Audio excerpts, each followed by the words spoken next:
Okay, so I will very briefly now talk about the Nordic secret.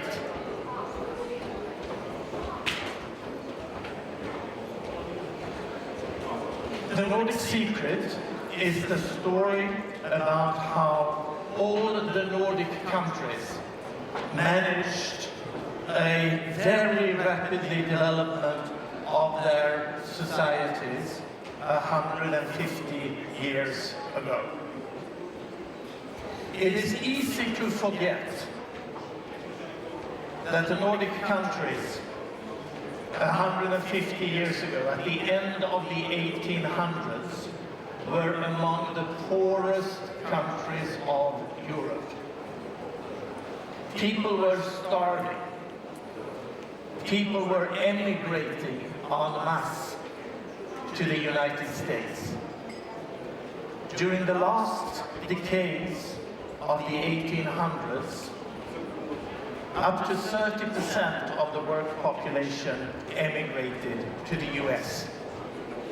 But then just a few generations later, even before the Second World War, we had moved from the poorest, non-democratic agrarian societies to being the happiest and the richest and the most stable industrial democracies of the world. Now I'm one of the first to confess that we are now losing it. But the fact that we in all the Nordic countries managed the transition from the pre-modern society into the modern society in the most rapid and peaceful way is undisputable facts. So then the question is, how did we manage to do that? And is there anything that we can learn from that experience today?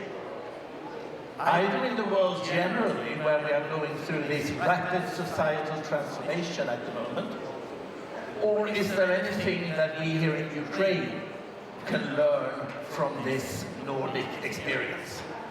And I would say that this transition, this rapid development of the Nordic countries was a project of large-scale vertical development. The vertical development that Otto Scharner and I were talking about earlier. It's about the inner development. And now as we are behind schedule, I will skip a few slides.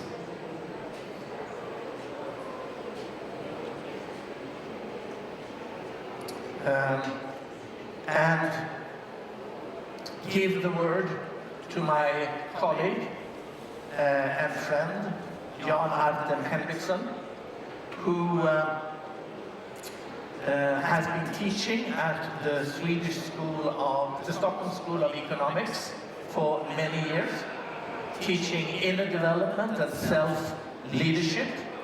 And the Stockholm School of Economics is, I would dare to say, the most reputable business school, certainly in Sweden, probably in Scandinavia.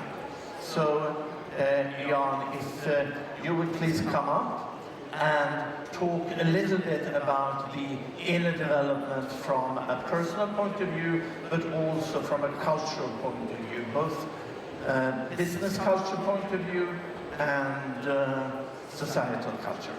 Thank you very much, Jan. So I'm happy to be here. Inner development is multi-layered, it's hard, and it's personal. And I thought that I guys through this process, both what we can do on the inside of ourselves, but also how cultures evolve. And Thomas mentioned before that the world is getting more and more VUCA. We have the changes that are more volatile, more uncertain, more complex and more ambiguous. And how do we face that uncertainty? What does it trigger in us? as leaders, but also what kind of culture do we create in our universities, in our business worlds. So let's take a look, starting from the lowest self, from our most basic and maybe not so charming parts of humanity, and then go up and see how can we grow in order to face this uncertainty in a better way. So Frederick Laloux wrote this book in 2014, and I will go through it briefly, where he talks about the red paradigm, where power is in center, where our most important perspective is who is in charge and how do I get more power, where there's a lot of chaos, a lot of instability. This is where the tribal philosophy kicks in. And we all have this, no matter how well developed we think we get, we can always fall back into this mafia logic, basically.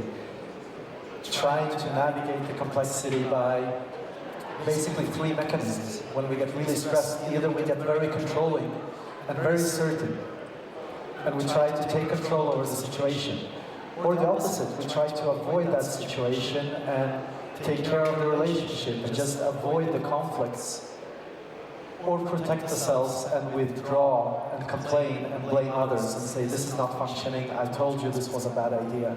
So controlling, pleasing, or protecting is the three main mechanisms that we have in all humans, all politics, all business leaders that are sometimes triggered. And of course we don't want to build organizations or societies around those principles. This is how we were running the world 10,000 years ago, with a strong chief, and then put people, and you would say, you do this, you do that. And there was a lot of dynamics and changes in leadership. A new model evolved to try to stabilize this, the Ambler model, both of consciousness, where we start thinking more around the norms, what is expected here, what is the right thing to do here.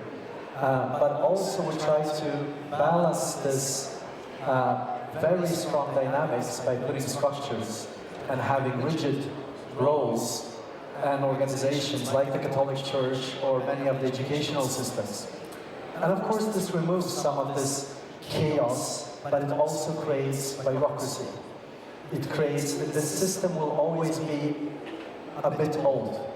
The world is changing very rapidly, and we will always be trapped, and you can think about what are you disturbed by most in the system today. So there will always be things that we don't like about the current system that we're in. And this emerged maybe 2,000 to 4,000 years ago, so we had quite some time to practice this. A later invention is the orange paradigm, where is the capitalistic world where we're living a lot today, where we give more power to the individual, we give them goal, and we say, aim for this objective, or work with, as long as you're hopefully within the legal frame, you can do whatever to reach this objective. And it gives us competition, it gives us innovation, but it also gives us maybe greed, maybe a lot of inequality, where we forget about the community or the larger parts. We overdo the focus on the process. So this is what has been scaling in the world a lot today, but this is not the latest meme in philosophy or management theory. So if we continue to grow, because here we focus a lot on the outer world still, the inner world doesn't matter so much, we're just trying to optimize what is happening on the outside. And the meme that Thomas will make a case around what has been happening in Sweden is the understanding that if we want to create a really strong democracy, we can't only have the structures and the capitalistic system running, we also need to care about more stakeholders, and we also need to care about the soft parts, the values, the human development part of life. So in Laloux's terms, the green paradigm, where awareness around culture and values becomes really important. What do I care about? What do the other people care about? How do we balance the different stakeholders? We try to work with work engagement much stronger, and not just telling them what to do, but trying to engage them and think critically, trust their own inner compass, trust their own values, and make decisions based on that. And here, this is a very big step, because this is the first step where we start looking inwards. we start to value other things than just the outer success, the status, the money, or whatever. We start to value the satisfaction. How meaningful does my life feel? Do I feel satisfied at work? Do I feel satisfied with what I'm doing? And culture can actually become a strategic advantage or trust, where you can work together, agree, and achieve more, and that becomes a strategic advantage. And of course, a lot of you have heard about the teal paradigm, where you bring in even more of the self-organizing part. And this is, of course, a teal perspective. We're trying to look at the whole of human being, at the whole of cultural evolution. We try to embrace wholeness within ourselves, the multi-layeredness that we have within us as humans, but also the multi-layeredness of society. We need all these parts to work. We need to understand that we all have parts that are very basic, that will do blaming, that will do what Otto was talking about, the voice of fear and judgment. But we also need to understand that in order for us to build a stable society, we need to work with the inner worlds. We need to understand that there is a huge value in that development and working with the whole human being. In order for us to both achieve business results, in order for us to have people who can face the uncertainty and complexity that we meet in everyday lives, but also for us to build stable democracies. I think I will finish there. Thank you. Thank you.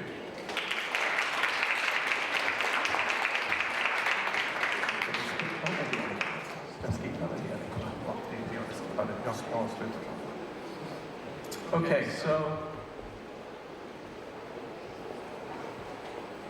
slides, please.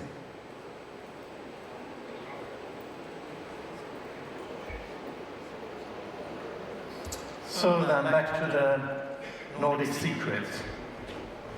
So what is the Nordic secret? The Nordic secret is about inner development.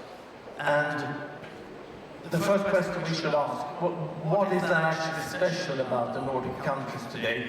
But why even bother talking about the Nordic countries and the Nordic secret? Well, we have a very special spot in this value space that I will explain. This is a diagram of a world value studies that has been done for now almost 50 years, every 4 or 5 years, in 100 countries. And on one axis, down here, you can see the values going from survival values to self-expression values. And on the other axis, you can look from traditional values up to secular, rational values. So here you can say that the bottom axis here is about your inner personal development and fulfillment, and this axis is more about the cultural aspects, your worldview. And as you can see, all the Nordic countries are up there in an extreme spot. And this is both good and bad news. It's a very existentially challenging spot to be, because you want to self-actualize, you want to express your own individual person, but you get absolutely no help from society and culture in a way of guiding you how to do that. So this causes a lot of anxiety. But it also causes a lot of individuals who are actually capable of handling rapid social change and is able to act as conscious co-creators of the future. Today, Ukraine is located on the other side of the spectrum. All the Nordic countries, 100 years ago, 150 years ago, were down in this corner. And what we managed to do in just 2 generations at the end of the 1800s and the beginning of the 1900s were to go up to that corner. And that was all about a very deliberate project of helping a large part of the population to develop their inner consciousness, this vertical development that we were talking about. It was developing this axis up there. So the question is, so how did we then do it? How did we manage to go from these dirt-poor countries into the modern societies that we became? Very stable, very trusting societies already by the end of the Second World War. Well, the explanation is perhaps quite astonishing. Because we had in all the Nordic countries, at the end of the 1800s, very, very visionary intellectuals and politicians who knew that in order to build stable democracies, you have to build them from bottom up. They also knew that in times of rapid social change, and of course, they could see both industrialization and urbanization coming rapidly. You could see that in England, you could see that in Germany, and the Nordic countries were behind. In times of rapid change, it's just so natural for us humans to want to have an external authority to hold on to. It could be a dogmatic religion or an authoritarian leader. It could be an Erdogan or a Trump. But these visionary politicians and intellectuals, they didn't want to be authoritarian leaders. They were firmly committed to build stable democracies and to build them